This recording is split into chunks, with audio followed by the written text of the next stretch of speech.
Welcome back, everyone. This is our second session today, and the title is The Future of Architectural Education. And this is something that's really being discussed a lot at the ETH, a school which, you know, I'm super happy and proud. I've been a teacher here for 10 years because it is a great school of architecture, but even here, we've had a generational change. And even with that generational change in faculty, the discussions that we're having about, the first big discussion's been about gender and parity, but that's really encompassed all sorts of things that were really missing from the classic Swiss architectural discourse. And I think it's been an amazing thing, and it's a thing which has really engaged the students, who I would say when I started teaching here were great but rather conservative and following the faculty. I would say now, certainly the good students, and I count at least half of the students in that group, they are leading the discourse in the school. So it's a very exciting time in the school. So it's something we've been talking a lot about. And was it last week or 2 weeks ago, we had our annual parity talks, which is something that really emerged from the ground up in the middle bow and amongst the students. And it's something which faculty have had to engage with. And of course, you know, I'm super happy about it. Anyway, let me introduce our two guests. So we have Amale Andraos, who's in the bottom, who's an architect and a partner in the practice Work AC, who are based in New York. And Amale is also the Dean of Columbia Graduate School of Architecture. And I remember, I mean, we've met not so many times, but we know each other a bit. But I remember talking to Amale when she was made Dean at Columbia. And one of, as I understand, it's maybe not the right way, not the reason you became Dean, but one of the expectations of you being Dean was to bring a kind of an experience and you have a kind of personal connection to the Middle East, for instance, which was already a theme which was present, let's say, in the students of the school, but which really had no part in the discourse of the school. And I thought, boy, that's really interesting.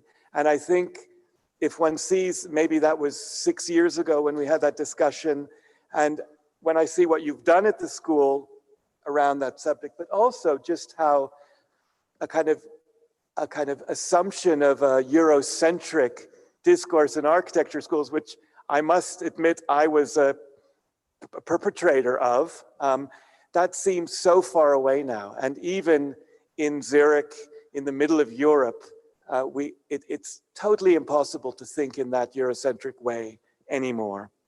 So that's why I thought that Amale would be a really great person to involve in this discussion. And our second guest is Sebastien Marot, who actually studied history and philosophy, but who's been involved in architectural education. I don't know if you've ever taught other students other than architects, but very few. Very few, but have mostly been involved in the education of architects, and who's a professor at the school at Marne-la-Vallée, and who's also a guest professor at EPFL now. And really I've always been so impressed with how he takes a kind of very broad cultural and intellectual, his background, but also an interest in a very broad set of themes, but makes them, it's not like you're trying to do a kind of a rarefied intellectual discourse with your students at Marne-la-Vallée, for instance. You bring those concerns and that knowledge that you have really in a very direct way to issues about being an architect and about the education of the architect. So in a way, it's the perfect model of somebody who brings a lot of kind of academic capacity, but is able to direct it in a very pragmatic, almost way to the issues that confront the architect. So I think what's really special is two people who are very, very involved in the education of architects, but who bring also a kind of breadth that isn't always present in people who are involved in the education of architects. So I'm going to hand over to the students now, and we'll start the discussion. Well, we would like to welcome you also from our side. Thank you for participating in this discussion with us. We're Felicie, Leslie, and Sarah, and we, as Adam already said, we prepared some questions for you. To start, the topic of our studio this semester is making plans for living, and this revolves around the question how we can give lives more meaning. So therefore, we are asking you, what is it that you're working on right now at the moment? And which questions or topic is your research, work, or teaching revolving around? Maybe I'd like to ask you, Amal, first. Maybe you can speak about your current interests and questions, things and thoughts occupying you at the moment. Thank you so much. So I'm seeing a black screen with ETHZ. Is that? You can click on the other image and it will come first. Okay. What is not in my head right now? So why don't I split it in two, since I have two, well, many hats, but I think maybe I'll start just as in terms of my own research and practice, and then I kind of talk as Dean what's emerging, which is very, very strong.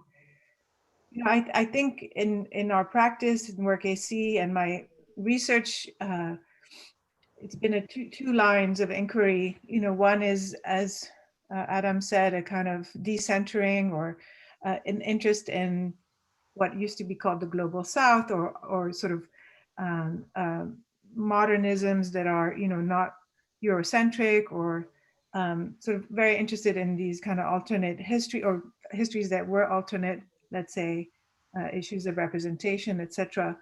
That discourse with another one, which is the kind of environmental discourse and the discourse on climate change and how it should change the disciplines of architecture and the built environment very, very fundamentally. And so on the one hand, there is, I feel there is, for me, there was a kind of, with the environmental discourse, there was a possibility still of a universal. And on the other hand, there is a tension of identity, of representation that still kind of is very present. The othering, you know, the othering that architecture does, whether it's gender, race, and ethnicity, etc. And so keep it, you know, holding together the othering and the centrality still of these questions with the promise of we still breathe the same air, we, you know, it's the same sun, you know, so how do we intersect these two? And I think in discourse it's hard to intersect the two, but in the practice of architecture, because architecture is so grounded, I feel always that architecture can hold contradictory ideas together and not resolve them somehow. And I think art can do the same. And so I think in our practice, it's been that tension to try to keep the two things together, to work in different contexts and still have an aspiration that the project is beyond that context. That, you know, that it's not just about a kind of question of representation, let's say. So that's been the two tensions.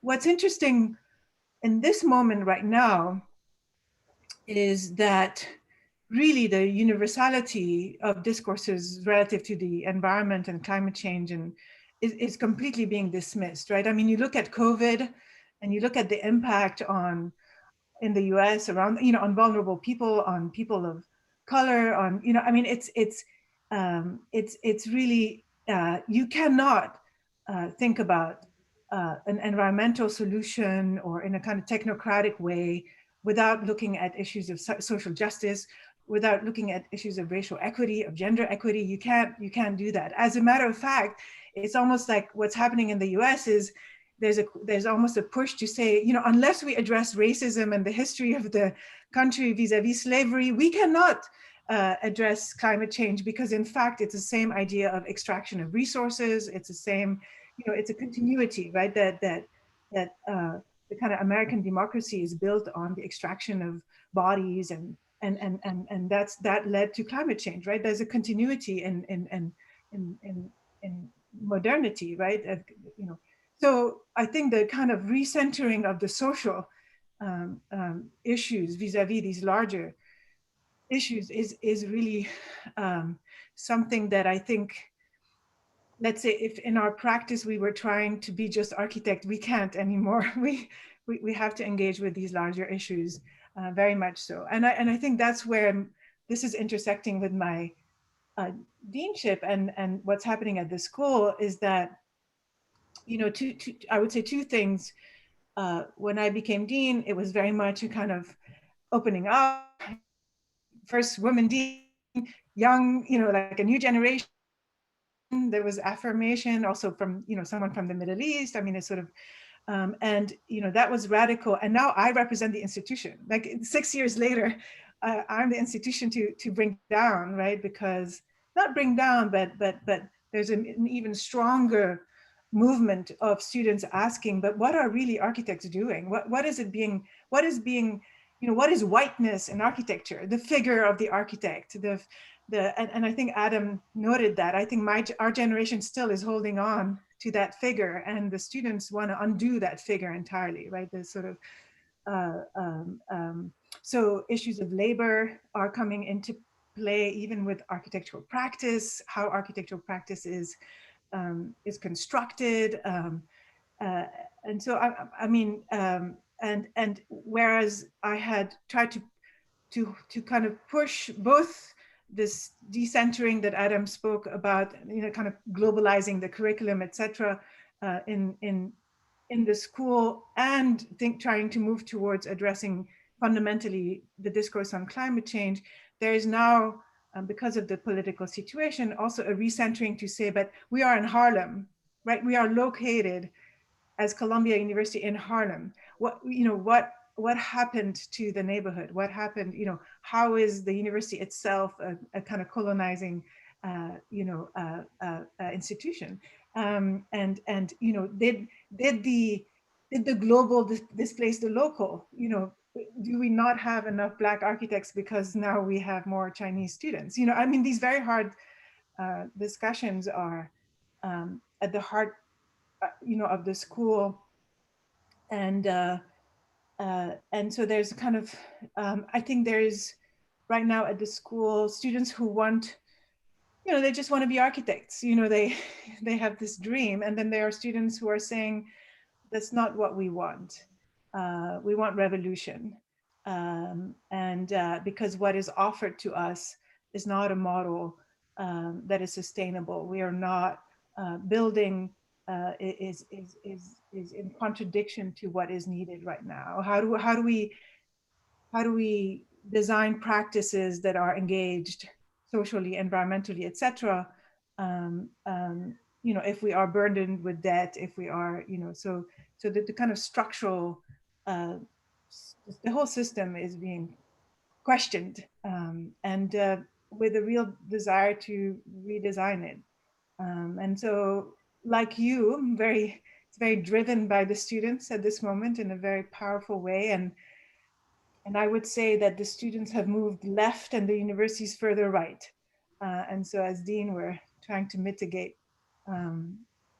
that space. So I know it's a bit broad, but it's both exciting and, as an architect, I like to keep things together and transform them, and I don't know if that's possible, but we'll see. Thank you very much. Yeah, somehow going beyond and addressing those big issues. I think we really want to talk about this. We prepared our discussion around those topics. So I would like to ask you, Sebastien, what gives your work meaning, or maybe from your point of view, what role does architecture play in striving towards meaningfulness?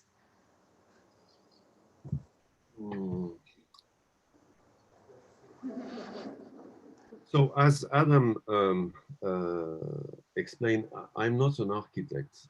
So I came from studying philosophy and then history to architecture. And I was about 25 at the time. When I moved, I started to be interested in architecture.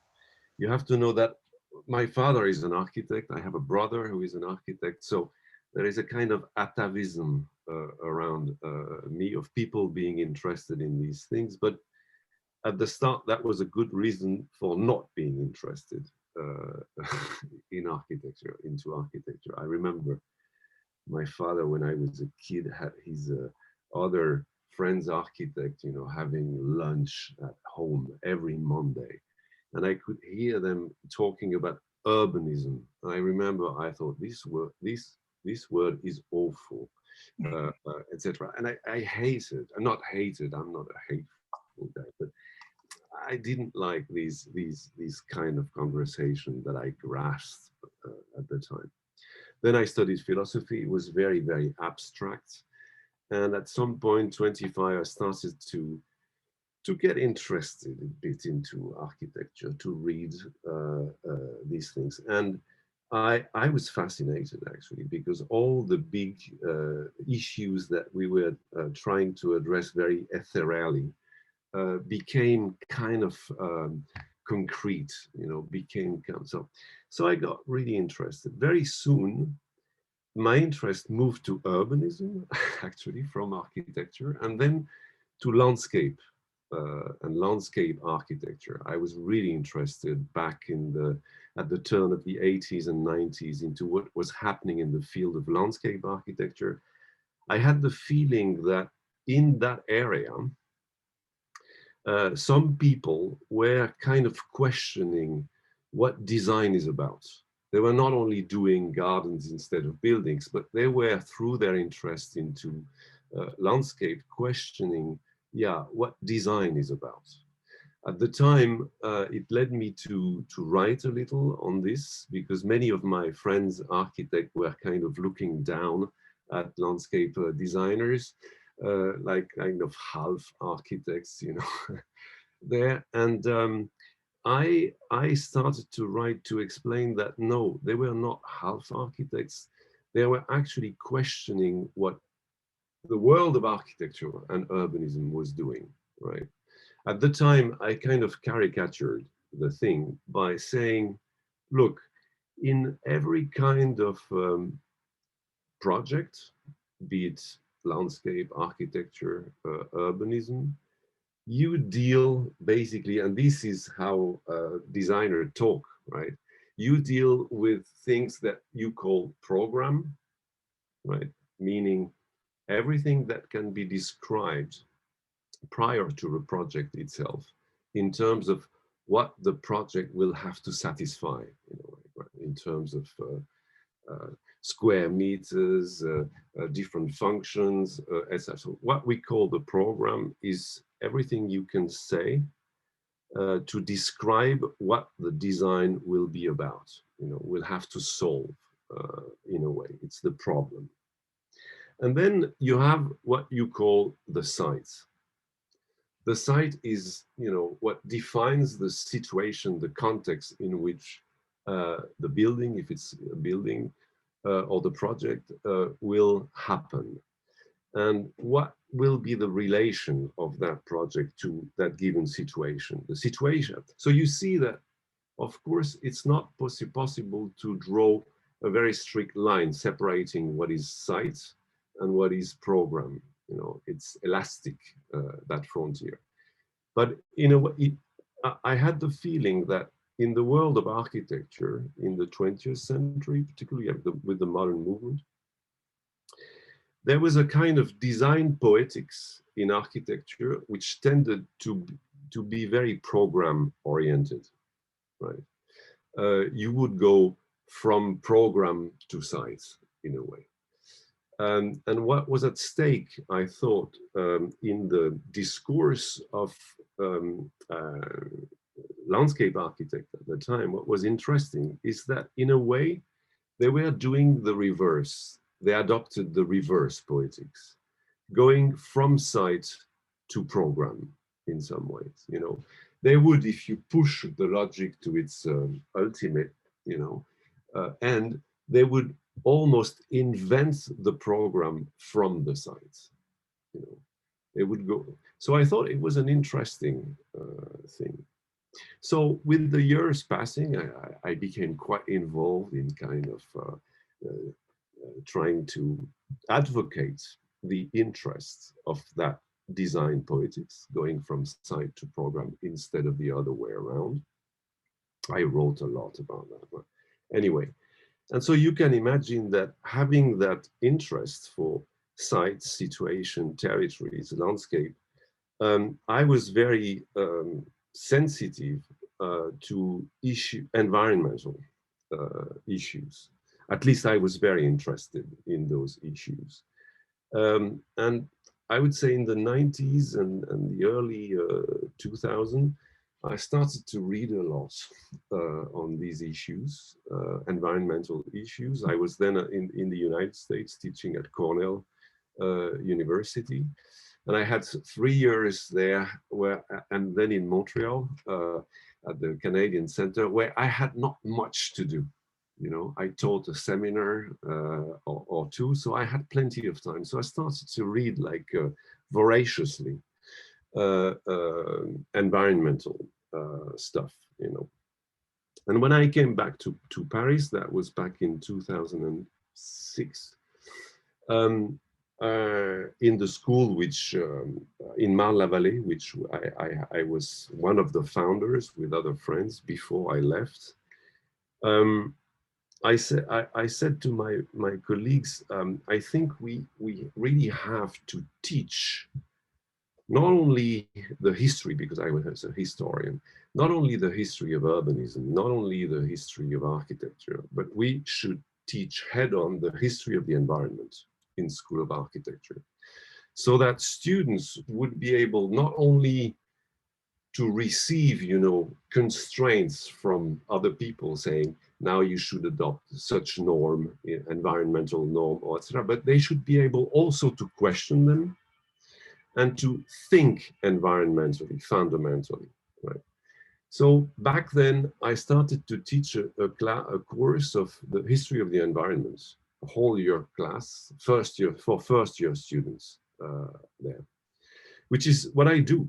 So you were asking what am I doing right now? I'm still doing that. I'm teaching the history of the environment to first year students in Marne-la-Vallée, and I've been teaching that same topic in third year at the EPFL in Lausanne, and now they decided this year to make this course, global course of theory and history of the environment, propedeutical course, which means that it's now first year students, right? We start by history and theory of the environment in the history curriculum instead of history of architecture proper, which means that I have to, in a way, reintroduce more history of architecture and urbanism within my course on environmental history, which is really great. It's very demanding in terms of work and everything. So along the year, and I'll finish with that, teaching those classes, those courses, and it's a history of the environment, meaning from the Neolithic to today, right? What I usually tell the student to advocate for the interest of doing this is that I take often the image of, you know, when you're driving your car, taking driving lessons, right? Basically taking driving lessons, if maybe nobody will take driving lessons anymore, I hope so. But anyway, when you take driving lessons, that means that you're sitting next to someone who is always telling you, don't forget to look in the rearview mirror. And it's very important indeed to look into the rearview mirror, as well as through the windshield, of course, because it's the only way, I mean, it's one of the very good way to understand in which kind of dynamics you are, right?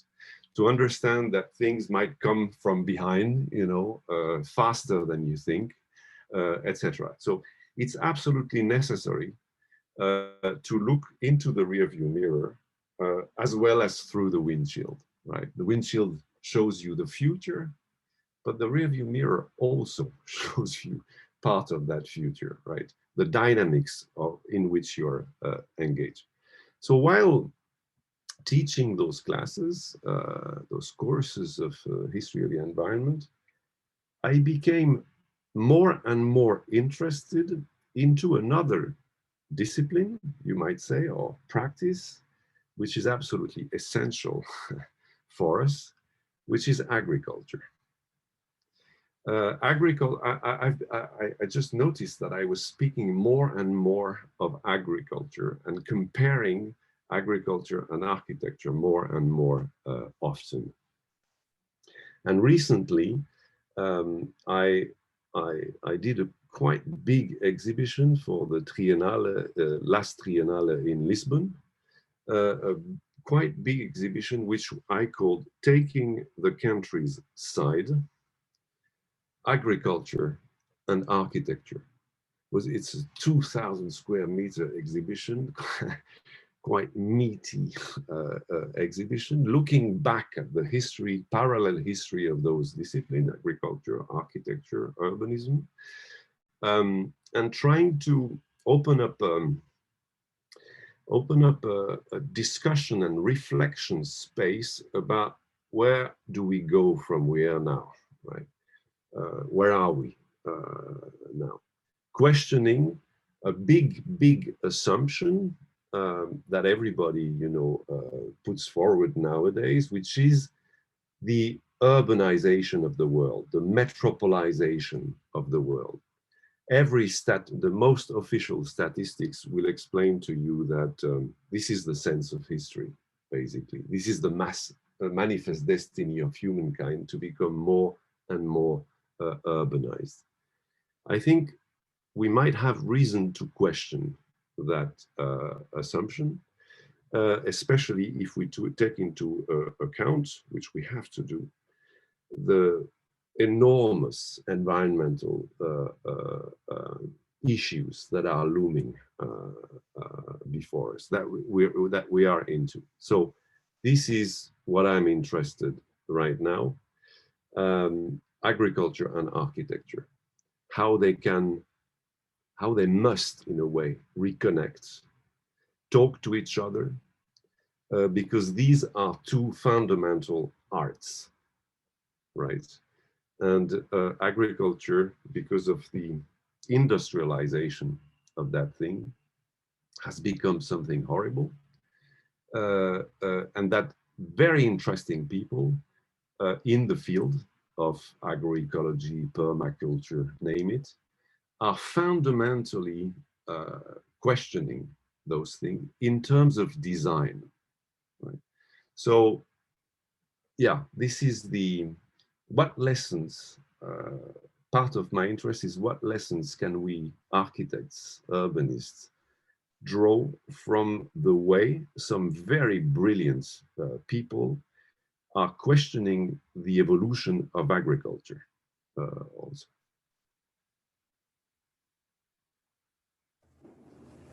Thank you very, very much. That was super interesting, super rich start. You, Amale, were talking about not two swords, but you were talking about the students that just want to make architecture and the students that are maybe trying to think of bigger connections and their personal role in it. So we would really, as students, like to talk about this a bit more and about the way our education works in relation to the topics you just opened. So, yeah, as all of us know, architecture studies is known to be intense. In the 5 to 6 years, we are often being put under so much pressure that we cannot care much for anyone except ourselves, actually. What we do is the opposite of being anonymous. Often we feel that in order to present our work convincingly, we also have to promote ourselves. And sometimes we feel that we are being taught to perform as individuals, to distinguish ourselves from the others, and to develop a strong stance and ego to confront the pressure and workload which is put on us. So we are wondering, do you think a strong ego is essential in architecture, education, and practice? Is this not highly problematic in regard to bigger issues like environmental change, pandemics, the future of work, which will actually await us as a challenge in the future? And if you think it is a problem, what could we change in the education?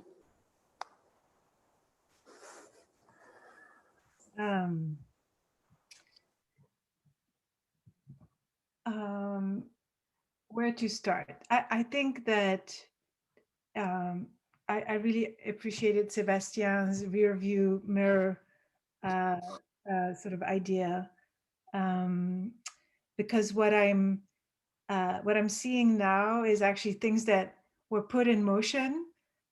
Like I remember when we organized the first public lecture, someone with a big ego came and said, "I don't know any of the names on your poster.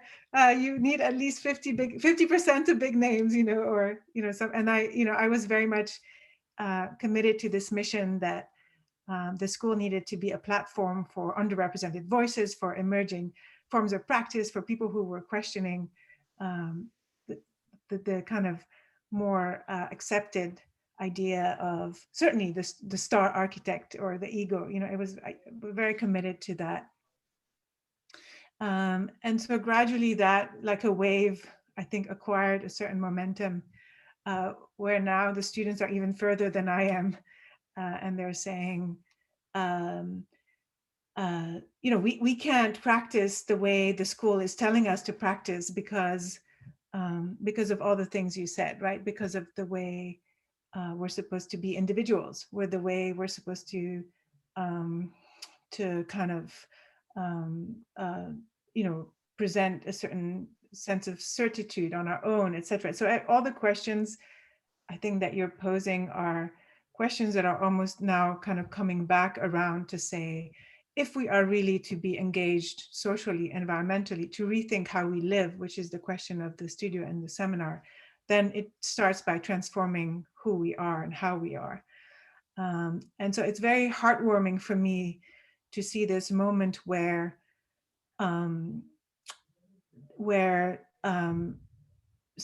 students and faculty, quite frankly, are saying, no, actually, the ego is the problem. Or, and I love the idea of the site, and that if you have too much ego, you also cannot reveal what is already there.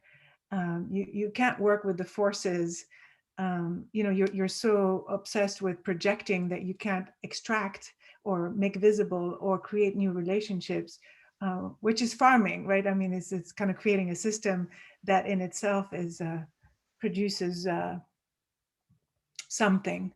And so I think I think it's a kind of circle to say, yes, we want to practice in a new way, but that means this starts in how we study, and how we present ourselves, and what is valued in an architecture school, right? What kind of project is valued. And so it's interesting because we hold to objects as architects, right? We want something that is visible, that has a, whereas sometimes it seems we're in a moment where we're dealing with systems, we're making things that are invisible, visible, etc. We're kind of dealing in designing relationships and designing new systems, and that don't necessarily immediately, have a form. So I think to your question, I think the question becomes, what is valued in an architecture school? What is success? What is a successful project? What is a, and to start saying, all-nighters are not, that there's something, students are questioning how they work, how much they work. 10 years ago, students wanted to work individually. Now, most of them want to work in teams. They want to work collaboratively. They want the collaboration to be valued as opposed to in the individual voice, et cetera, et cetera. And so, so that's a very kind of interesting transformation to kind of turn it around and say, what do you value as a professor, and why are you a professor, and why am I a student, and who is, you know, what is that hierarchical sort of relationship? And so designing together, learning together, co-producing, you know, this notion of, you know, are coming to the fore. And so, but at the same time, you don't want to throw it all out, right? You want to also be able to give tools, to give history, so what is it that you give that is not replicating the same way of doing things? So it's a conversation. It's a kind of conversation that we're all in together. And I think we have to realize that we're all in it together. That's what, you know, as opposed to having kind of polarizing positions. We're in this together. There's no outside or inside. We're just kind of, we have to mobilize together our knowledge and decide what to keep and what to give up. And so everybody's being asked to give up something of what they thought being an architect is, or and vice versa. I think there's a value to also just learning, even if what you learn you end up rejecting, but at least you're rejecting it because you understand it. So I think, I don't know, is this helpful? Yes, thank you. Sebastien, do you want to add something? No, I agree with Amale. I mean, that there is something which is happening, at least from my point of view. This feeling that more and more, we might have had it at the time, but that more and more we professors or teachers and the students are in the same boat, are really, and we probably have not a lot of advance on the students when it's not the reverse. And it's more and more the case, because these big waves, environmental issues, has taken us all by surprise. I mean, somehow by surprise, and they are changing so much so quickly that, I mean, yeah, I mean, each year I've been teaching those classes of the history of the environment for 15 years, you know. And each year I do it, of course, I have to modify it because of the new information that is going around. If only in the field of the history of the environment, which is like a field extremely active and inventive and creative. Each year, at the beginning, the students were kind of asking, well, come on, why do we have to spend a year going into, you know, this history of the environment? Why are we spending 2 or 3 weeks looking back at the Neolithic and things like that? And I sometimes get those questions still today by some students, but really, year after year, I could see how students, I mean, had integrated those issues fundamentally. And nowadays, it's very rare that anybody questions the importance of looking at those issues. And they even bring themselves a lot of info that I didn't have into the course. So yeah, we're in the same boat. I completely agree with Amale, which means that we have, and here I have no clues, but which means that pedagogy is going to change. Is going to change quite dramatically. But I don't know, I couldn't delineate exactly in which way, but it will have to anyway. The second thing I'd like to say is, because of this incredible change and uncertainty of the situation, understanding the situation, understanding the context becomes a priority. There is no evidence. You know, what is the situation the world or that part of the world where we happen to be is into needs to be explicited, needs to be, not that it's necessarily possible, but it needs to be understood much better than it is now. And, you know, this is why, for instance, we wanted to raise in that exhibition this issue of urbanization, because there are some things that appears to everybody like evidence, which are no evidence any longer. And so we have to understand in what situation the world is now. And it's a big, it's very difficult. Can I go on for a minute on this? Adam? Yes. Yes. I mean, let me explain the kind of reflection that I think are crucial today. And I'm going to use for that the thinking of somebody that I consider as the most clear-sighted guys existing nowadays, which is David Holmgren. Do you have anybody of you heard of this guy, David Holmgren? No? No? David, that's not a surprise, I mean, in some ways.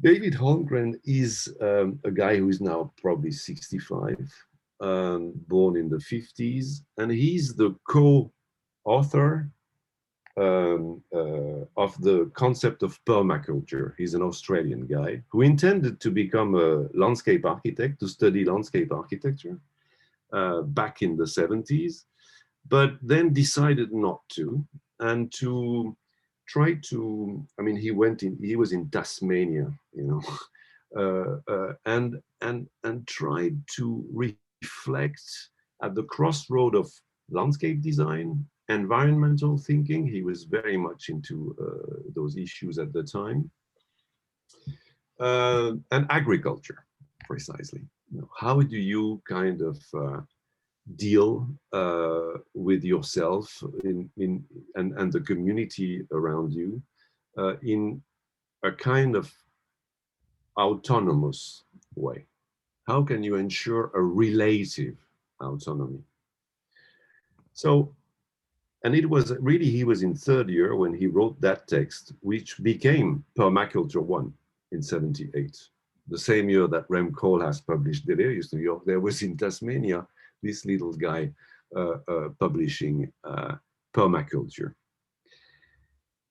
More recently, this guy in 2009 published a very interesting little book called Future Scenarios, where he basically said this. He said, we are confronted to two phenomena at the same time. One phenomena is what we call climate change, in which you could put also biodiversity collapse, etc. So this is, let's say, the deterioration of the conditions of life on our planet. A big issue, which we don't exactly know how fast it will develop, right? Will it stay moderate, or will it kind of aggravate dramatically?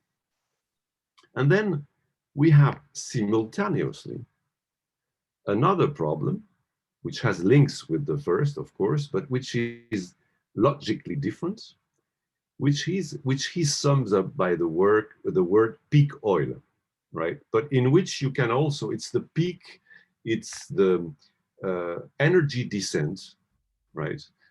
It's the rarefaction of energy and material resources, metals, for instance, etc. So, and we don't know exactly, will it be fast or slow?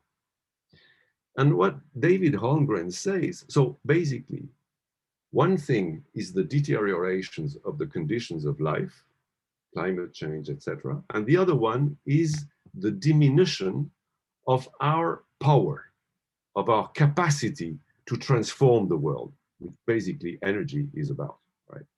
The power. So we have to consider those two things simultaneously. And if you cross them from slow to fast, you obtain 4 different scenarios, global scenarios. In one first scenario, you have still a lot of power, energy, metals, power to act and transform, but you're confronted to a quite dramatic climate change, right? In that scenario, in that situation, says David Holmgren, what you can expect is very strong states. They have power, you know, and they use that power to try to fight against the consequences of climate change and biodiversity collapse. They build huge dam against, you know, the rising seawater, etc. And it's a very dirigist thing, because there is power, there is control, right? Of course, there is not control till the end, but you know, there is a big control. It's a bit fascist perspective, right? Second scenarios, which is on paper the best, you have still a lot of power, metals, energy, very dense energy, etc., and a relatively mild climate change. This is the scenario that we are dreaming of, you know. In that situation, you still have power, you still have resources, and you use them to prepare for the moment when they would decline, right? When the situation would be worse, right? And you kind of aim at a kind of stability, thanks to renewable energies, to, you know, batteries of wind turbines and solar panels, etc. And you're dreaming of kind of, you know, aiming at a kind of, yeah, stable state. Third scenario, which is the reverse of the first one, you have a relatively mild climate change, I mean, evolving slowly, but you have a rather brutal energy and material descent. This is exactly the reverse situation of that gave birth to the Industrial Revolution, right? So in that situation, which you could call energy descent, you know, people, what do?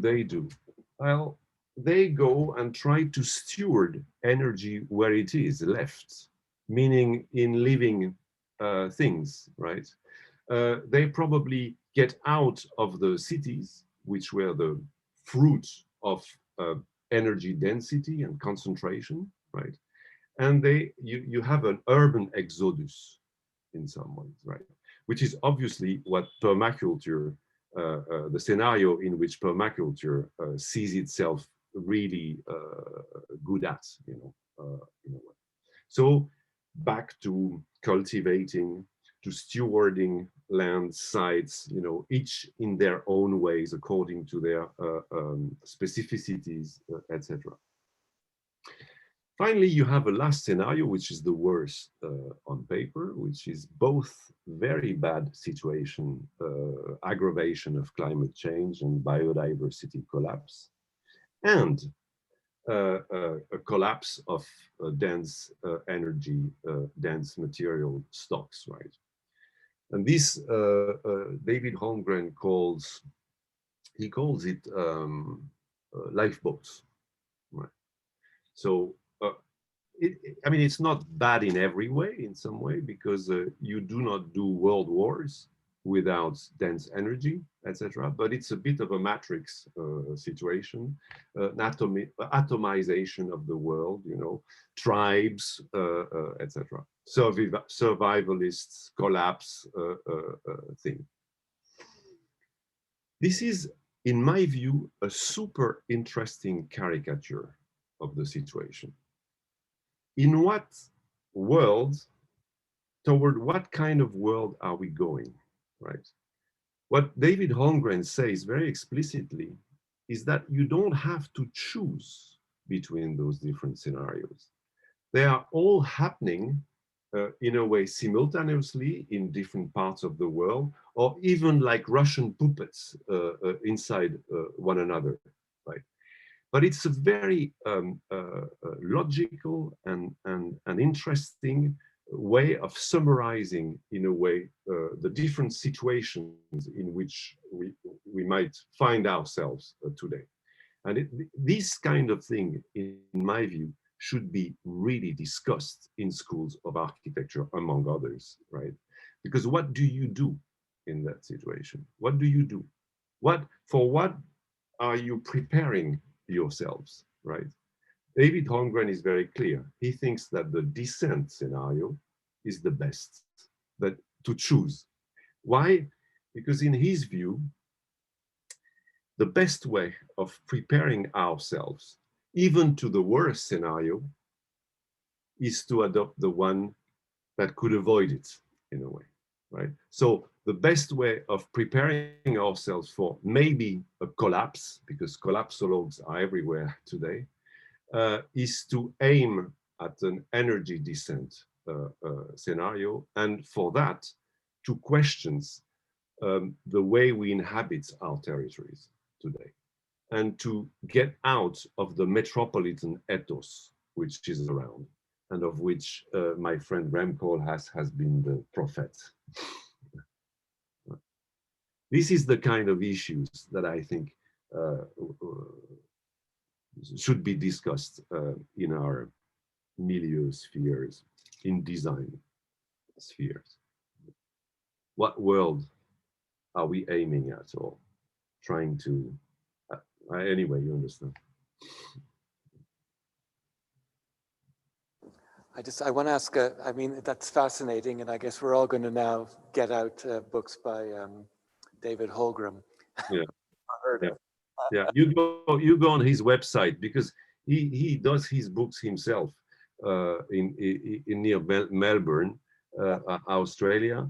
Go on his website. He did 3 books basically that I strongly recommend. This one, 2009. Another one before, called Permaculture: Principles and Pathways Beyond Sustainability. It's fun because in French they translated it Principes et pistes d'action pour un monde soutenable. But the real title is Beyond Sustainability. No way that we are going to stay sustainable. Well, this is the second scenario thing. And he very recently did a third one in 2018, very big, large book, illustrated, fantastic work, called Retro Suburbia, right? And it's a downshifter's guide to a resilient future. You know? Anyway, we can talk about that later.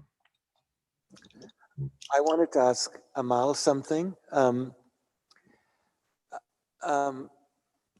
mean, I mean, in response to what you're saying, Sebastien, I mean, what I'm feeling in my teaching, I think in the last 2 years, I think it's right, we haven't done new building in the studio, because I can't even imagine what we would talk about, you know? And the fact that we're doing new buildings in the office, I have real problems with also. We're doing them, you know, they're underway. And my partners, you know, they don't want to stop doing new buildings, although, and, you know, our practice traditionally has done a lot of work to existing buildings, but actually lately, especially in Switzerland, we've been building new buildings. And I feel really uncomfortable about it, because actually I think architects, the last thing we should be doing is building more buildings, because it just makes us part of the problem. And, you know, the easiest thing we could do is that the best architects, the most sensitive architects, the architects with the biggest capacity are actually looking at how to reuse buildings, and not just great buildings, but shitty buildings too. And that's what we're doing this semester. We're looking at shitty buildings. Some of them are only 2 years old, and looking at what their future could be, you know? So you know, the fact that I think that architects and architecture are becoming part of the problem very strongly isn't the same as thinking that what we know and what we learn as architects couldn't be, still incredibly making a positive contribution to what our future would be. At a very pragmatic level, what I'd like to ask Amale, because you're dean of a school and you must be managing the situation. In our school, we're having a lot of discussions about crits. The classic crit was an absolutely defined thing at the ETH. When I started teaching here, the classic version of the crit was something that I had to not laugh out loud about because, for instance, one very, very good professor who recently retired, the final crits would be done that on the first crit of the first day would be the worst project, and the second day would finish with the best project. And everybody knew that, and invited critics, if they were invited for the first day, would be a bit pissed off, None of my students know who it is because I think you missed. And he was an important teacher. I'm not saying he was a bad teacher. But of course, I remember crits as being quite combative things.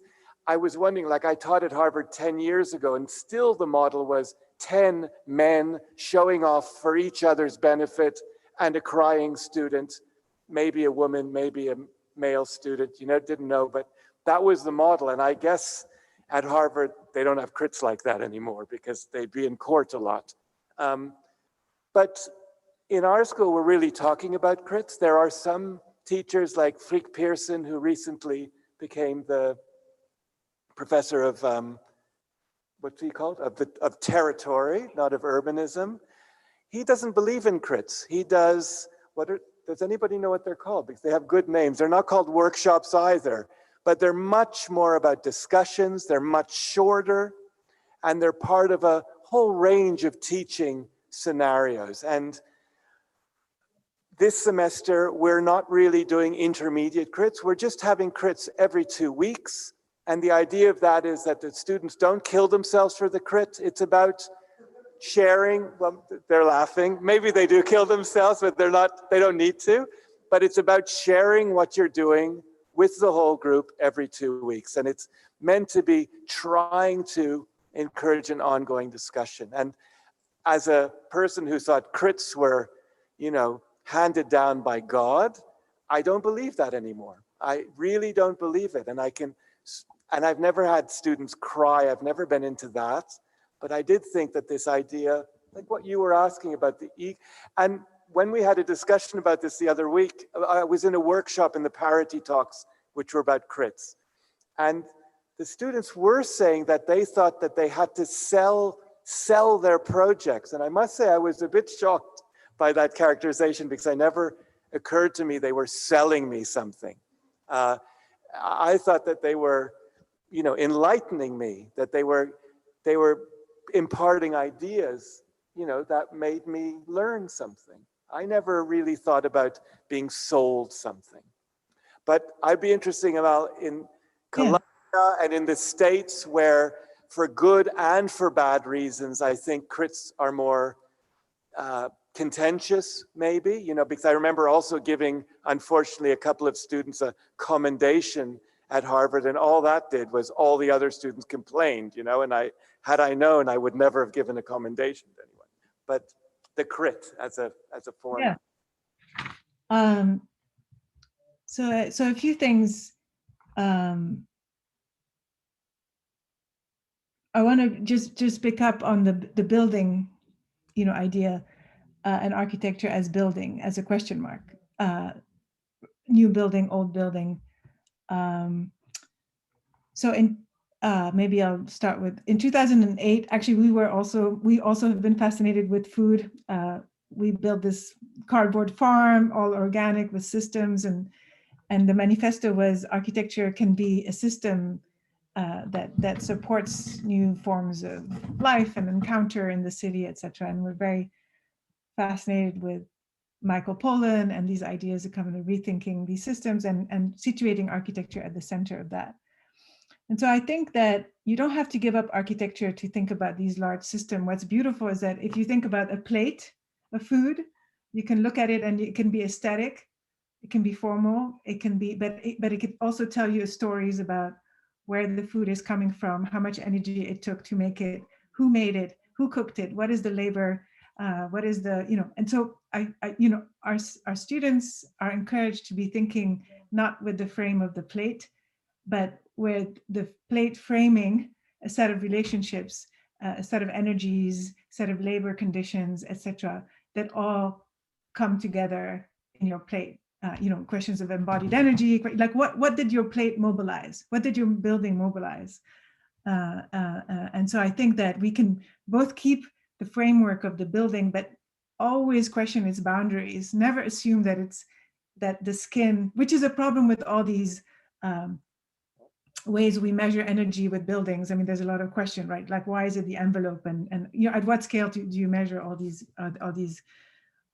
energies, etc., embodied energy, etc.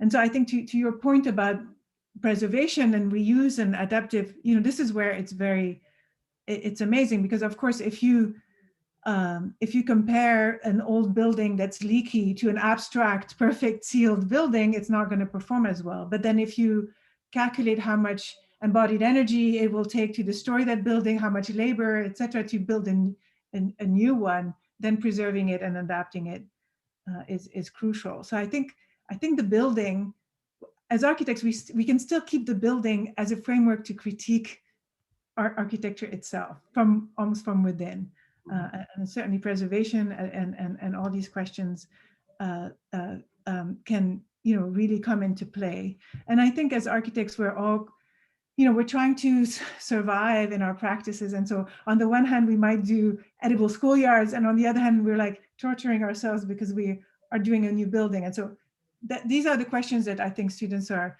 also asking. Like, do I really, what is this model where on the one hand, I'm building a brand new building for a developer, and on the other hand, I give it back to the community in another way? What if I don't want part A? What is a system that I can create? What is a practice that I can design where I'm only doing part B?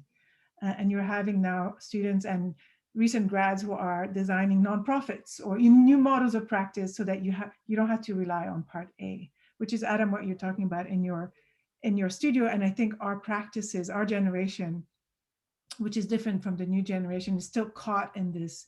It comes from here, you give it there, but it's not leveling.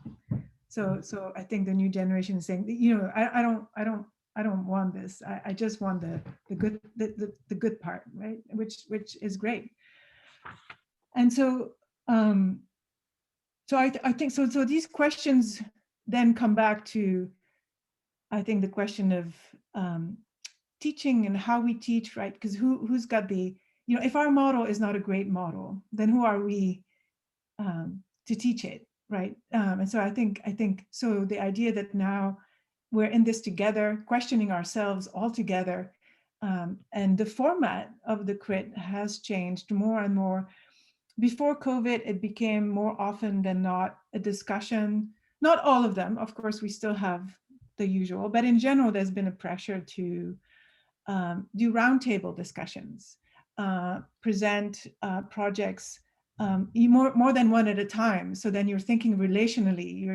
It's not just about you and that person. It's about a set of work that you're comparing and contrasting. So it's much more of a conversation.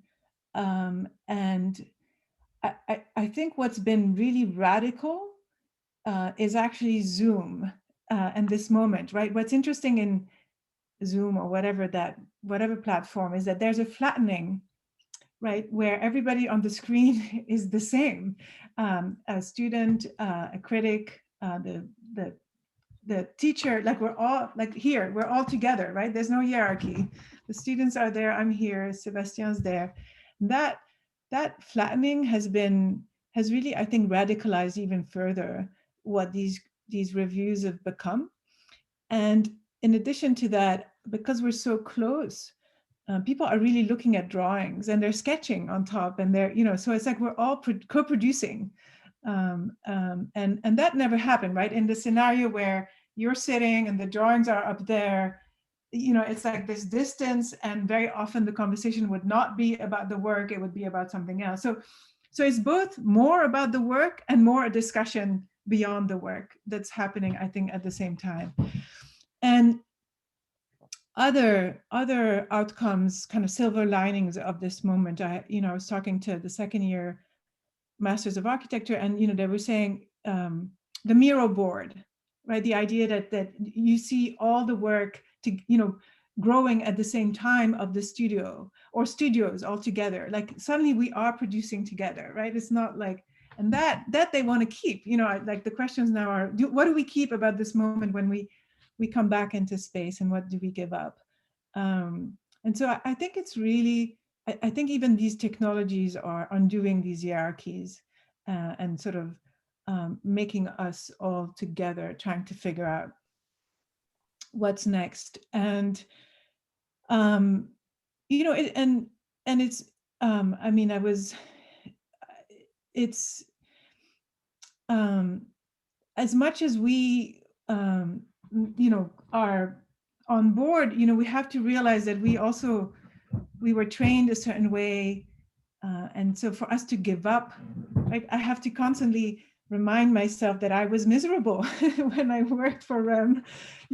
I hated this hyper competitive ego trips, etc. And so I have to remind myself that's not because I survived it that everybody needs to go through that, and really listen to this call to change these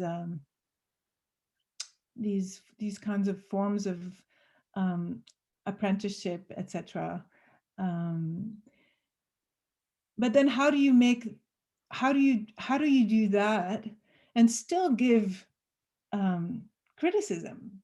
Because if the one thing that was powerful, honestly, when we worked for REM and that we carried in our office is it was collaborative. There was a sense of everybody needed to leave their ego at the door, and we had to look at the work as work and argue about it. We had to argue about it on its own terms. And so how do you find the ways in which you are still arguing, you're still having debate, you're not in this everything is great, like if we're really going to give up the ego, then we have to go towards criticism, not fear it. We have to seek it. We have to, it's almost like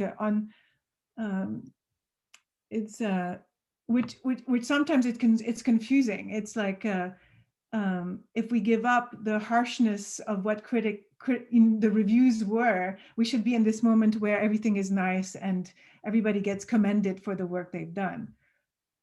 Well, no, we have to find a new way to push ourselves all together. And so finding that balance is what we need, what we need to do, where we have to push ourselves. Nothing can be good enough in a weird way if we are to move forward. But how we push ourselves together, that doesn't feel like what it used to feel like a power relationship, let's say. Those are the questions now. Thank you very, very much for this answer. We have, prior to this discussion, we have looked a little bit into the reform of education, such as the Bologna Declaration, for example, in Europe.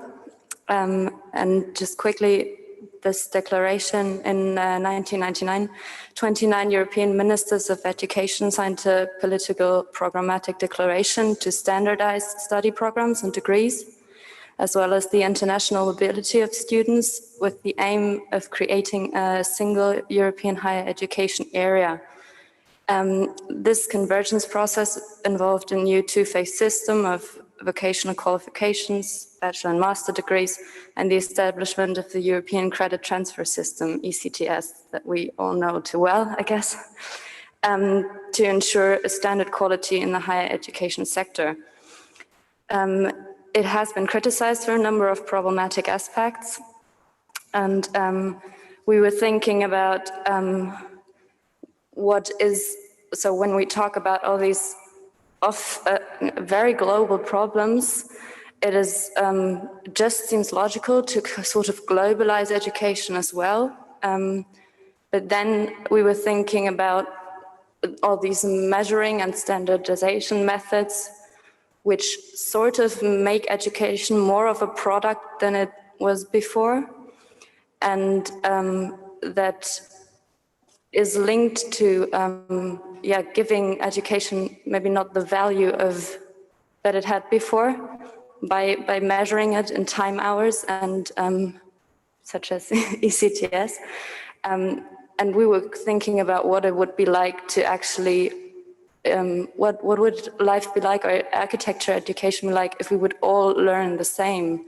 So with Zoom, it seems so close to be able to share information very, very broadly, globally. But we weren't really sure what to feel about this. Yeah.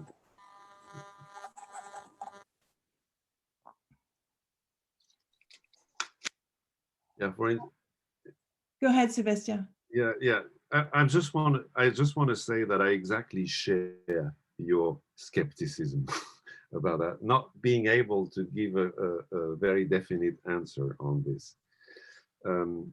This tendency to globalization within academia, and thanks to the situation now, the tools that we have, is of course a possibility of enrichment of things, and at the same time it goes with a certain number of threats, and so the standardization that you just mentioned is a big threat that keeps in a way eradicating all information that could come specifically from the different sites and let's say local constellations of knowledge, the latent possibility given by each situation. So I think it's our responsibility to be able to profit of all the enrichment that globalization offers, but always being cautious about all the problems that go with it, and the kind of how could I say? Anyway, you understand. We should be very, very attentive to the situation local within which we are operating and its own possibility and latencies, and work with that, and not only with, what people everywhere, I mean, with the kind of values that are everywhere available. And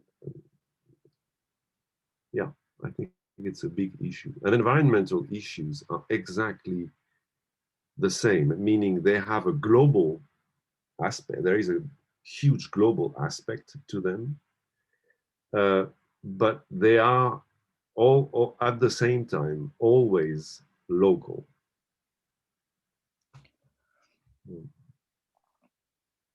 Right. I totally agree. And actually, if you look at the most interesting, I mean, for me, the most interesting kind of younger practices that have emerged over the last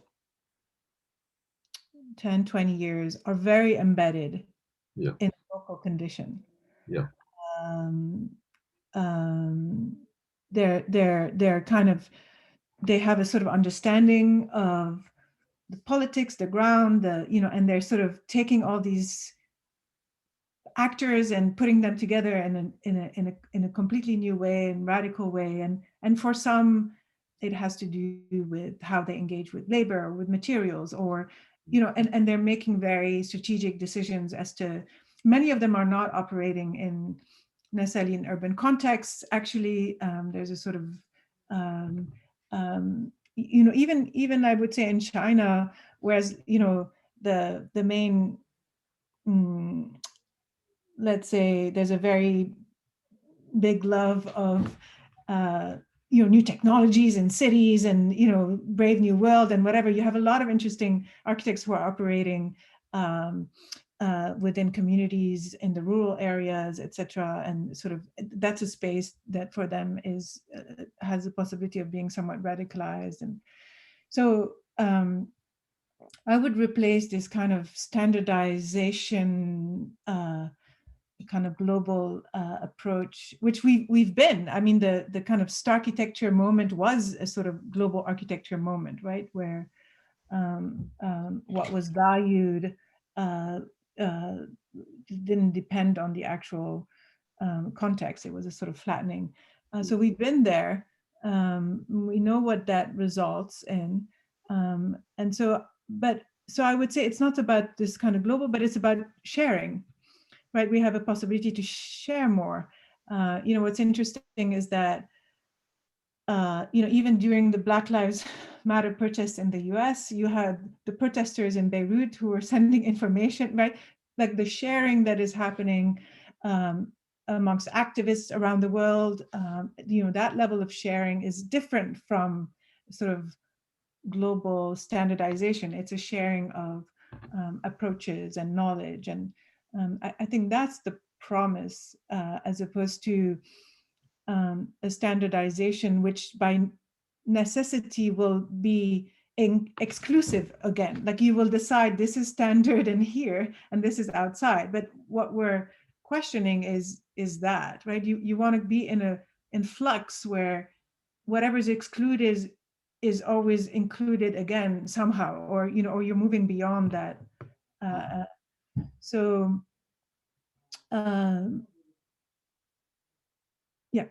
it's kind of holding these things in tension somehow, where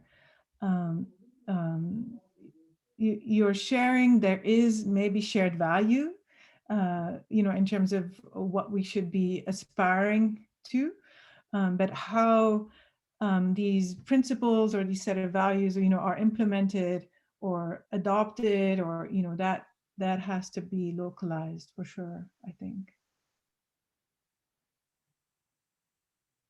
But Amal, like at yours, ETH has a kind of very particular, it's a big school, very low tuition fees. Yeah.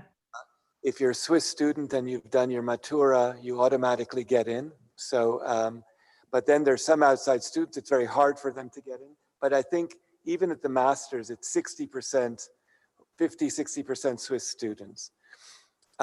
We do have guests, like not Erasmus guests, but we have guests with special, and I think some of my colleagues complain about them, but I think they really add to the school, and some of them stay. It's not so easy, but they manage. People apply to the masters, but it's very, very difficult to get in because actually we don't have to accept anybody. And so we do have Chinese students, but they apply and they're accepted in the same basis and they pay the same fee, so there's no big pressure. And I think they've added a lot to what the school is, but that's because they're still within this kind of Swiss Central European context. Your school is so different, isn't it? I mean, you have such a diverse student population. I don't know what percentage of American students you have. And so it is a very different, I think all the things you said they still hold. But I know schools like TU Delft, for instance, where there was an enormous push because of the massively increased tuition that overseas students pay, that it totally transformed the school and the role that the school could play within the state, which used to be very important and was more like what the ETH does. And now it's not like that at all, and I mean, we're lucky that I think we can be open to lots of things, and we have an increasingly diverse student population, but it's still a Swiss school, and I think it's a real strength. But like because I think at Columbia, because I mean, friends of mine who've taught at Harvard recently, they were saying that the majority of their students were Asian students, for instance, and they were amazing, but it does change the agenda of what you're teaching a little bit. Yeah, so So two things.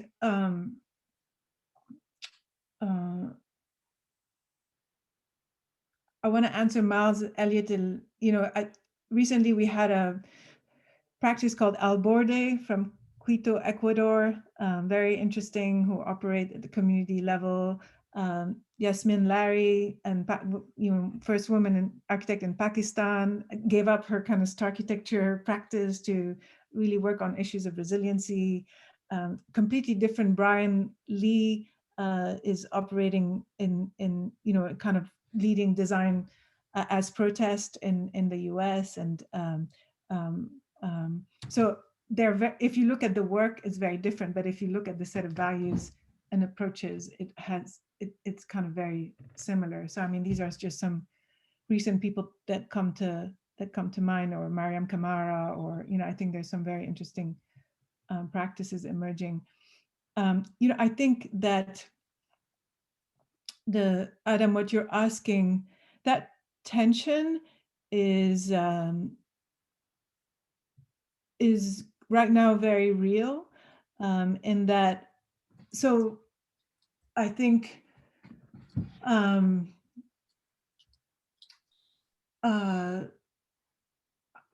for GSAP and for Colombia, the question is, how can you be both a local and American, and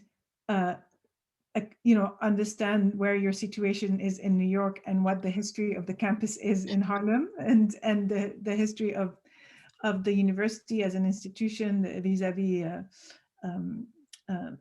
whiteness, its whiteness, and like understanding that, and recognizing that today in 2020, yes, we have a very large number of international students from Asia, but also from Latin America, from increasingly from different parts of Africa, etc. So holding these two things together, where we support an education that is both anchored locally, but also where students can take what they want to be empowered to go back or stay or whatever.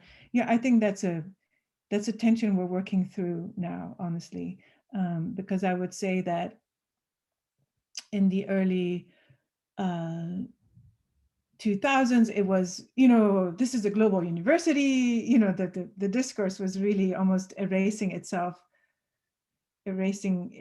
the importance of New York, right? But it's actually Columbia University in the city of New York, and that in the city of New York is coming back now. So I don't have an answer except to say that at the end, it's these issues of equity, of environmental justice are global, but you can't apply them in the same way everywhere, right? So if you empower all of us to think through these issues together, and then wherever you land, you have to look at the specific context of how these inequities are being played out, So it's a kind of relational thinking that we I think try to engage with. This discussion reminds me of a little text that I really liked, written by Wes Jackson. Wes Jackson is the guy, he's also a guy into agriculture, and he's the founder of the Land Institute in Kansas, where they try to devise agricultural models with perennial cereals and everything mixed with everything. And he wrote a text that I really, really like, called Becoming Native to This Place. So it's a kind of oxymoron. You cannot become native on principle, right? But his idea was to criticize educational institution by saying they basically aim at encouraging vertical mobility and make people the more mobile possible. And he said, what about institutions that would encourage a student to become native somewhere and to dig in? They choose the place, but then they dig in and they really enter the complexity of a situation and work with it, you know. Sometime, I mean, the situation in which I was giving a kind of just seminar class at Harvard the other day via Zoom, of course, to Eric studio, Eric Lapierre studio there. And I mean, it's true that it was a kind of weird situation where most Asian students were in China, so it was 2 in the morning for them. The others, it was noon in the States. I was halfway there, and I mean, you cannot but think about what's this situation, you know. What are we talking about exactly? Where are we digging into? You know, it does not mean that it's meaningless, such a situation. But I mean, really, you have to. I'm actually now trying badly to convince my colleagues in Paris, in Marne-la-Vallée, there, to create a kind of rural antenna. Of the school, you know, where students would really live together and work together and transform a given situation together year after year, you know, there, and start really a kind of permanent workshop, improving the conditions of a given place. Becoming native, I think it's a fantastic motto. Okay, that I think we'll end there. It's a nice note to end on. It's so optimistic. Yeah, we need that. Thank you both very, very much. It was really, really interesting conversation. I mean, it feels we scratched the surface, but we've scratched certain areas of the surface which were really interesting. Thank you for I enjoyed the conversation. I was very happy to meet Amale. Yeah, same here. Also. And thank you to the students. Thank you. Really good questions. And so we're going to produce most seminar weeks. Part of what you get is a reader. And our idea is that we're going to end with a reader. So what we're doing in the mornings is, well, the students more than me. I'm not. They're working on this reader, which is taking a kind of rough form on the blog, which is at the front of our website. And then they'll keep on working on it. And then the plan is that by the end of Friday, we have the material for the reader to go to print. And in due course, we will send you a copy. That sounds great. Yeah. Okay. Bye. Ciao, Bye. ciao. Thank you. Bye-bye. Bye.